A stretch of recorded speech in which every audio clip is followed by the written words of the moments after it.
தமிழ்நாடு வரும் அமித்ஷா பாஜக கூட்டணிக்குள் பல முக்கிய கட்சிகளை கொண்டு வரக்கூடிய விதத்துல அந்த கட்சிகளின் தலைவர்களை சந்திக்க ஏற்பாடு நடந்து வருகின்றன.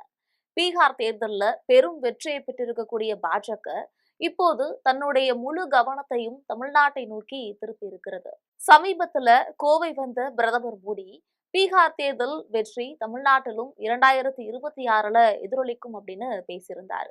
இந்த நிலையில வரக்கூடிய 7ஆம் தேதி மத்திய உள்துறை அமைச்சர் அமித்ஷா தமிழ்நாடு வர இருப்பதாக தகவல்கள் வெளியாகியிருக்கு. அரசியல் களத்திலிருந்து கிட்டத்தட்ட ஒதுக்கப்பட்ட சூழல்ல இருக்கக்கூடிய முன்னாள் முதலமைச்சர் பன்னீர்செல்வம் திடீரென்று டெல்லி சென்று அமித்ஷாவினை நேற்று சந்தித்து பேசியிருக்காரு.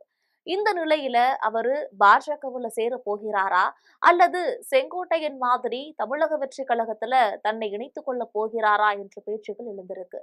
அமித்ஷாவிடம் தமிழக அரசியல் நிலவரங்கள் குறித்து பேசினேன் என்று வெளிப்படையாக தெரிவிச்சிருக்கக்கூடிய பன்னீர்செல்வமும் அமித்ஷா தமிழ்நாடு வந்து சென்ற பின்னர் ஒரு முக்கியமான முடிவை எடுக்கவிருப்பதாக கூறப்படுகிறது. தமிழ்நாட்டுல பாஜக கூட்டணியை வலுப்படுத்தி 2026 தேர்தலில் திமுகவிற்கு கடுமையான போட்டியை கொடுக்க வேண்டும் என்று அமித்ஷா திட்டமிட்டிருக்காரு. அதனால அவரு தமிழ்நாடு வந்து பாமக தலைவர் அன்புமணி, தேமுதிக பொதுச் செயலாளர் பிரேமலதா விஜயகாந்த், புதிய தமிழகம் கட்சி தலைவர் கிருஷ்ணசாமி, ஜான் பாண்டியன், ஏசி சண்முகம் உள்ளிட்டோரை அவர் சந்திக்கவிருப்பதாக தெரிகிறது. பாமக, தேமுதிக, புதிய தமிழகம் கட்சி உள்ளிட்ட கட்சிகளை பாஜக கூட்டணிக்கு கொண்டு வரும் முடிவிலேயே அமித்ஷா தமிழ்நாட்டு பயணம் திட்டமிட்டுள்ளதாகவும் அவர் இங்கு வந்ததும் ரகசியமாக சில முக்கிய கட்சிகளோட பிரமுகர்களை சந்திக்கவிருப்பதாகவும் பாஜக தரப்புல இருந்து தகவல்கள் கசிந்திருக்கு.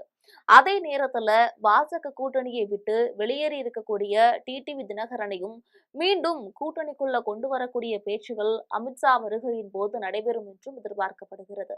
மேலும் பாஜக மாநில தலைவராக நயினா நாகேந்திரன் பதவியேற்ற பின்னர் ஏற்பட்டிருக்கக்கூடிய வளர்ச்சி மாற்றங்கள், குறிப்பாக பூத் கமிட்டிகளின் எண்ணிக்கை மற்றும் அதன் விவரங்களை விரிவாக அமித்ஷா ஆய்வு செய்ய இருக்காரு.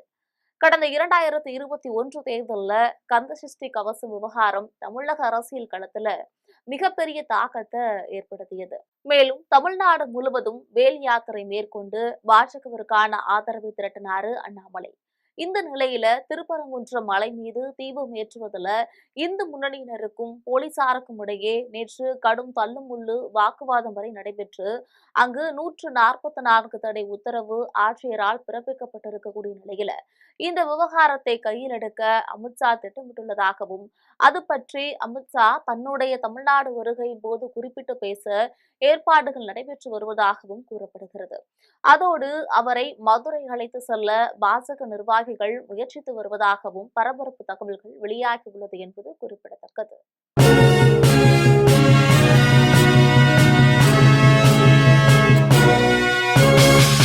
உடனுக்குடன் அப்டேட் தெரிந்து கொள்ள ஜெம் டிவி தமிழ் ஆப்பை இன்ஸ்டால் செய்யவும்.